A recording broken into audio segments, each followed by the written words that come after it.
Kolkata football লিগে জয় ফিরল diamond Harbour football club. আগের ম্যাচে মোহামেডানের কাছে পয়েন্ট নষ্ট করার পর এদিন খিদিরপুরকে হারিয়ে দিল কিবু ভিকুনার দল। জোড়া গোল করে ম্যাচ সেরা হয়েছেন আইমার অ্যাডাম। এই জয়ের পর সুপার সিক্সে যাওয়া প্রায় নিশ্চিত ডায়মন্ড হারবারে।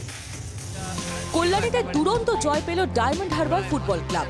কলকাতা ফুটবল লিগে খিদিরপুরকে 4-1 গোলে হারিয়ে দিল ডায়মন্ড হারবার। ম্যাচের শুরুতেই হেড করে বল জালে জড়িয়ে ডায়মন্ড হারবারকে এগিয়ে দেন বিক্রমজিৎ। তার কিছু পরে চোখ ধাঁধানো গোল খিদিরপুরের। সেট পিস থেকে গোল করে সমতা ফেরান সেল্টন। এরপর চলে আক্রমণ, পাল্টা আক্রমণের পালা। একটু পরেই গিরিকে সেন্টার থেকে গোল করে ব্যবধান বাড়ান ডায়মন্ড হারবারের রাহুল পাসওয়ান। দ্বিতীয়ার্ধে আইমার অ্যাডামের গোলে এগিয়ে যায় ডায়মন্ড হারবার। গোলকিপারের মাথার ওপর দিয়ে চিপ করে বল জালে জড়ান আইমার। কিছু পরেই দলের চতুর্থ এবং নিজের দ্বিতীয় গোলটি করেন তিনি। জোড়া গোল করার ফলে ম্যাচের সেরা হয়েছেন আইমার।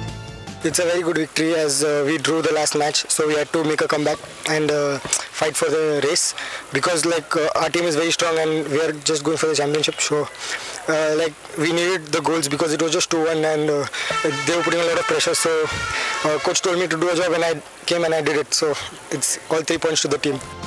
এই জয়ের পর 8 ম্যাচে 20 পয়েন্ট পেয়ে গ্রুপ শীর্ষে ডায়মন্ড হারবার। ব্যুরো রিপোর্ট, জি 24 ঘন্টা। বাংলার আওয়াজ, বাঙালির আবেগ, জি 24 ঘন্টা।